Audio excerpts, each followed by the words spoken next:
Good morning, everyone, and welcome to the Unitarian Universalist Congregation of Princeton, where in our open and welcoming community, we live our message of hope, love, justice, and joy. We extend a special welcome to our visitors this morning. We're really happy that you've joined us, and if you haven't already, stop by the newcomer table just outside those doors in Robinson Lounge. We ask you to do so after the service so that we can put you on our e-list and make sure to invite you to all the different ministries and events that we have coming up here. The next one is on Saturday night. That'll be our fellowship night. You can play games, eat pizza, and make new friends. The night begins at 6 p.m. in the Founders Room. And we only ask that you register online so that we know how much pizza to order. You can do that by going to our website and clicking on the Sign Up Genius page. Also, the UU Princeton Rainbow Ministry invites you to a discussion of the most banned book in the United States. The book is Gender Queer, a Memoir. It recounts author Maya Kobabe's journey from adolescence to adulthood, an exploration of gender identity and sexuality, with an ultimate identity choice outside the gender binary. This program is part of the Rainbow Ministry's renewal of our welcoming congregation certification from our national denominational body. And the discussion will be on Sunday, January 19th, 2 Sundays from now, from noon to 1:30 in Foz Theater. Books are available in Robinson Lounge after the service. The cost is $13, but there are scholarships available if you need one. But before all of that, after the service today, it's time to take down our beautiful holiday garland. I know, but if you walk underneath it, it's kind of coming down on our heads anyway. So just as it takes many of us to hang it up, it also takes many of us to take it down. So if you can stay after the service and help for a bit, that would be great. And now, grateful for each and welcoming all, let us be together for a time of peace and balance, in a space of community and acceptance, for a sacred hour in which we can remember the good, seek the true, and look together toward that love that holds all. Come, let us worship together.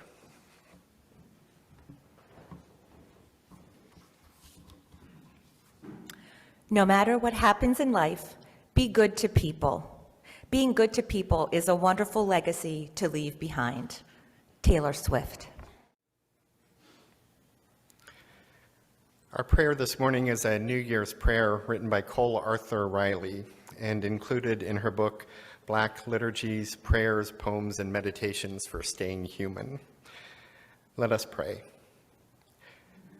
God of renewal, we hold space for the sorrows and joys of another year. We have grieved, we have laughed, we have given too much and too little. As the year ends, ground us in the tension of remembrance and dreaming that this season holds. We remember all that have survived, all that loved and didn't love, and we honor it. There are those of us who feel ourselves inching closer and closer to our true selves, those of us who feel lost or aimless. Help us to honor our becoming without demeaning our past.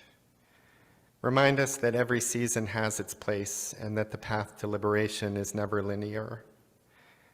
As we peer into the new year, orient us toward our desires and hopes, but protect us from dreaming as a form of self-loathing. May this be a season of so much more than heartless self-improvement plans. Protect our bodies from our own evaluations and judgment. Protect our souls from any guilt we carry for not becoming who we said we would be by this time last year. When we toast to the new year, may it be emptied of self-contempt. May we meet our faces in new and old ways, stepping closer into ourselves in the years that come. And now, in the shared silence of this sacred space, we offer these, the prayers and meditations of our hearts.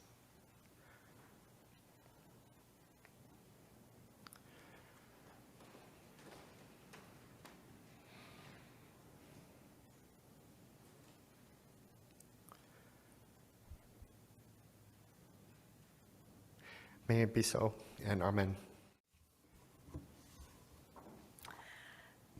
Last November, I celebrated a milestone birthday. Yes, I'll say it, it was 60. To my surprise, I was relieved. Funny enough, the birthdays that really threw me off were 19 and 40. Looking back, it almost seems comical.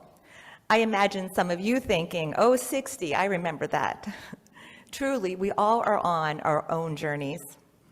But for me, 59 was the challenging year. At 19 and 40, I began to see myself differently. But at 59, I felt that the world started to see me differently. I hit what I called the trifecta.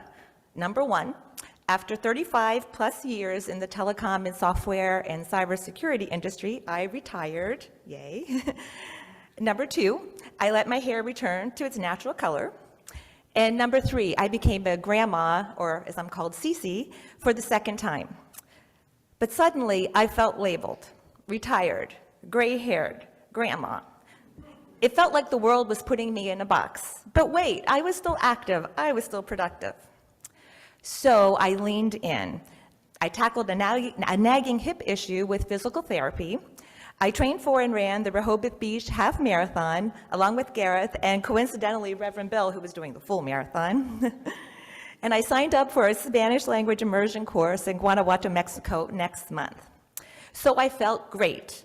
I feel great. 60 is great. But then for me, the question always looms, what's next?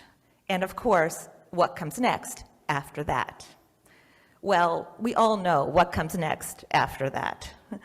But turning 60 brought a clarity for me that I hadn't felt before. A deep understanding that time is finite and there are no do-overs. Being part of Princeton's UU meditation group has taught me to savor the moment. At the same time, I've been reflecting on the interwoven threads of existence, the way we're connected across time. I think of those who have passed, and am starting to wonder about the time when I, too, will be remembered.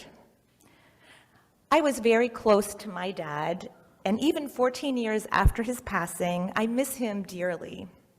But over time, grief has softened into something richer, a sense of connection. One small reminder of him is the annuity he left me. It's not much, just enough to fund my coffee habit. And every time I visit Small World or Starbucks, I whisper, "Thanks, Dad." Despite our closeness, though, my parents held a very narrow view of Christianity, and I was very hesitant to share my UU faith with them. That changed one evening here at UU Princeton in the late 90s. We had the Harvest Welcome Back dinner we had here. Gareth, our 4 kids, and I very nervously brought my parents along. During dinner, we were asked to share what we appreciated most about Unitarian Universalism. My dad, true to form, started with playful critiques. But as the discussion unfolded, his tone softened. Finally, he admitted, "What I like about UU is that you accept everybody's beliefs, even mine." He even joked that UU was more of a social club than a religion. But that evening became a turning point for our family, fostering a deeper connection. My parents, when in town, began attending services with us, and it made my visits back to my childhood church more meaningful, grounded in mutual understanding and respect. Looking back, I'm struck by how many hands made that evening possible. Those who cooked, cleaned, and created a welcoming space. And I'm grateful to those whose generosity built this congregation, our building, our community, and our traditions. I think of Charlie and Mary Asher, Mal and Enoch Durbin, Sally and George Easter, Dana and Henry Pausner, Raj Nigam, Doug and Daphne Rhodes, and so many others have come before. They were building a legacy that still sustains us. A few years ago, the UUA and the Shelter Rock congregation co-sponsored a legacy giving grant. This program offered matching funds for planned gifts designated in a donor's will to support the endowments of the respective local congregations. You maybe remember that Beth Barron and Charlie Asher had led up that effort a few years ago. And you also may recall that at our annual meeting last June, our congregation voted to start withdrawing a very small percentage from our endowment each year to support long-term projects like expanding programs and maintaining our facilities. Inspired by that matching grant, Gareth and I named UU Princeton as the beneficiary of 2 small life insurance policies that my dad, who was an insurance agent, had purchased for us decades ago. It felt fitting, a way to continue the legacy of generosity that has such personal meaning for us. Legacy giving ensures that UU Princeton thrives not just for us, but for future generations. While annual pledges sustain our present, legacy giving builds our future. I love knowing that someday another family will gather here, their lives enriched by the steps that Gareth and I took today. As for me, I'm still planning my what's next and look forward to many, many years of discovery. But it's deeply fulfilling to know that, at least for UU Princeton, I've already helped secure what comes next after that. Once when I was very young, I was talking to my dad about what I wanted to be when I grew up. I was in early grade school, and I had a few thoughts. One was to be a gas station attendant because they always had this big wad of money. And I thought it would be nice to always have a big wad of money. My dad did not discourage me, but he let me know that the money those attendants carried was not their money. It belonged to the business, and my interest waned. Another was to be a veterinarian because we always had dogs running around our home, which was in rural Pennsylvania outside of Pittsburgh back then. Those dogs had puppies, and we often had rabbits and fish, and I believe a frog or two, although my memory is hazy about that. There were a lot of animals, and I thought it would be fun to take care of them. He casually agreed, being a vet would be fun. Then he told me to get good grades if I wanted to do that. And then I mentioned the Marines. My father had been a Marine and served in Vietnam, and while he was out of the service by the time I was born, once a Marine, always a Marine. Since I've known him, his most important identities have been husband and father, but Marine is right behind that. He often wears a shirt or hat that identifies him as such, never as husband or father. He often awakened us on weekend mornings by blasting the Marine Corps anthem on a record player throughout the house. I can still sing along. And if you see his Facebook page, you'll see that he says, tongue-in-cheek, that he studied at the University of Science, Music, and Culture, aka USMC, United States Marine Corps. And so as I thought about what I would do, I thought about doing that. But perhaps sensing a mismatch there, my father simply said, well, there's a lot of time to figure all that out. And I remember him saying clearly that other ideas and possibilities would come around too. He wasn't precluding anything, and his casual endorsement of maybe being a veterinarian seemed, in hindsight, more of an endorsement of getting good grades in school than aligning with a profession, a particular profession. But while he was proud of his service, and I am proud of his service, he didn't necessarily want that life for me. He definitely didn't steer me toward what I would do with my one wild and precious life, as the poet Mary Oliver described what we're doing here during our days. We're living a one wild and precious life.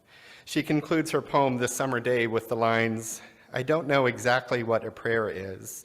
I do know how to pay attention, how to fall down into the grass, how to kneel down in the grass, how to be idle and blessed, how to stroll through the fields, which is what I have been doing all day. Tell me, what else should I have done? Doesn't everything die at last and too soon? Tell me, what is it you plan to do with your one wild and precious life? She begins that poem with images of a swan and a black bear, wondering who made them. And she writes of a grasshopper eating sugar out of her hand before floating away, wondering who made the grasshopper too. She then abandons the question, leaving it unanswered and almost seeming to lose interest in knowing who made the world, who made what, and instead wanting to experience that what, wanting to live in the world, to notice it, savor it, lay down and move within it, all like the animals with no pondering of source or a reason for being. She seems less interested in the creator than in creation, for therein lies the beauty that she knows and experiences. Therein is living, which is the life that we make with life. And hers is one in which she will kneel and stroll, be blessed, eat sugar, and then one day float away. What we know is that we will all float away. We have no choice about that truth. One made even more tender when we think of those before us who have already floated or flown away. The old gospel song reminds us that I'll fly away, and We know it's a song of a particular tradition to really be sung by everyone. We will all fly away, or sink down, or spread, or sprinkle, or dispense. What we do choose is how we live, what we build, what we savor, what we do, what we serve. We may be steered in this direction or that one. We may be led here or there. We will take right turns that turn out to be wrong and wrong turns that turn out to take us exactly where we need to go. We are all building the path as we walk it, looking for signs and guidance and often finding that our heart is the best guide, and in particular, a heart that is loved and protected by others, a heart that knows it is safe and in another's care beyond any path it chooses. That center of love in our lives becomes the foundation through which we can explore and experience and fail and succeed, all in cycles of bliss and struggle that are made manageable by mutual care and concern. In this way, we love each other into lives that are more centered and strong and more free and just. Our bonds with one another allow exploration. Our encouragement of one another allows success and resilience when success flees. Our embrace of one another eases sorrow, counters loneliness, and grows ever-widening circles of care and affection. For others see this way of living in the world, one in which we spend our wild and precious days by building something big and bold and loving that will serve beyond us and live beyond us and care for those we'll never even meet. In a world of me and I and what will I get and how much can I have without considering the expense, they see in this way of living a focus not on I, but on us and how much we can give and who we can uplift, strengthen, empower, and when we float away, how we can make sure that that calling and commitment still carries forward. Our congregation is here because others held and hold that vision. Those before us and many among us sense in this one wild and precious life a calling to leave a legacy that will continue to care, to serve, and to love. That is why people pledge yearly and why people make annual gifts, planned gifts. Both are there to fund a future, one more immediate and one more distant, but both really moving in concert with one another toward more love, a greater embrace, wider care, and a more just world. We are all living our legacy right now, and with each day leaving behind that for which we will be remembered, building that which we will leave behind to bless, burden, or be indifferent for those to come. And with these few and precious days, those who pledge and promise in this congregation and others, covenant to live for a wide expanse of life, to bless beyond the immediacies of these moments, and to build something, as others did before, that will console, inspire, and strengthen generations to come. D.H. Lawrence captured this sense in his poem, "When the ripe fruit falls, its sweetness distills and trickles away into the veins of the earth. When fulfilled people die, the essential oil of their experience enters the veins of living space and adds a glisten to the atom, to the body of immortal chaos. For space is alive and it stirs like a swan whose feathers glisten silky with the oil of distilled experience." He writes of a sweetness of one like the sugar enjoyed by the grasshopper that becomes part of our shared experience, for him when the ripe fruit falls, for the grasshopper when she floats away. And he writes of a fulfilled essence, maybe spirit, that adds a glisten to the atom, which he spells atom, but he probably also means ADAM, as in a sense of not creation, but continuing creation. For the movement of his piece makes clear that how we live continues to glisten the world after we're gone. How we live creates the legacy that follows us. And in our lives, we can live more fully knowing that we are building blessings for the next generations. We have no control over how they'll play out exactly, but they'll be there in the hands and lives of others to come, guiding, strengthening, and embracing them. I'm reminded of the Buddha's birth, about which there are many stories. And one that you'll always find is that when he was born, a sage predicted that he would one day become either a great king or a great spiritual guide. He would be a religious leader or a political leader, not both. It was one or the other, according to this sage, who in various stories is also described as a seer, an astrologer, or a teacher. The Buddha would be one or the other, this seer predicted, a great king or a great sage. The Buddha's father sought to make the choice for him, as parents sometimes do. We all have ideas on who our children should become and who we wish them to be, so we nudge, we open doors, we say it, we make sure they just know this or that, and sometimes bite our tongues not to be more forthright about our wishes, knowing that their lives are to be lived by them, not us. The Buddha's father, however, took a far more direct and drastic route toward developing the adult he hoped his child would become, and he isolated the baby Buddha and then the child and adolescent Buddha in their mansions in a life of great wealth and privilege. The Buddha's family was rich and powerful, a social and political force, and the father wanted the son to live that way as well. He definitely didn't want him in the world, teaching and serving and living a life of humble devotion in which power is only used to empower others and strength is only used to strengthen others. Given the choice of king or sage, the father chose king and kept his son apart from the world to ensure the creation of an adult who would become that king. But it totally didn't work. The Buddha went into the world and against his father's wishes decided to be that spiritual teacher he seemed destined to become, or perhaps was more called to become, or perhaps chance directed him to become, or perhaps some of all of that. History and myth are intertwined and often told in linear ways, but life isn't really linear. We circle around, bumping into each other and tripping over rocks and words and mistakes. We backtrack. We try the same path whose terrain changes from season to season, from walk to walk. Things become different. My palate knows that what used to be bland is now way too spicy, and what used to be fine now has way too much dairy. The father had a linear plan for his son, but life doesn't work like that for any of us.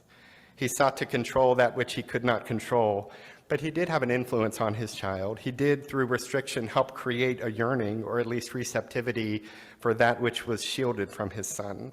I'm reminded of my now late high school drama teacher, who said that she kept the banned books that she really wanted her son to read on a shelf right out there in the living room and told him to never, ever, ever read any of the books on that shelf, thereby assuring that he would read all of the banned books of their day. He would have to sneak it, but he would do it. Maybe if the Buddha's dad had said, "Great, go be a sage," the Buddha would have become the greatest king ever. I doubt it, but it would have been a more novel strategy. But as we look at the year ahead of us, we know too that there will be much that we do not control. And we know that because much of what we will face this year is the result of stuff that we did not control last year or in prior years. We build our legacy in a world we don't control but absolutely can influence. For a future we can't create but absolutely can impact. We stroll or walk or race into a new year, carrying the past but hopefully not burned by it, hopefully strengthened by it, by the passion and calling of those who came before, yoked to the same of those among us now.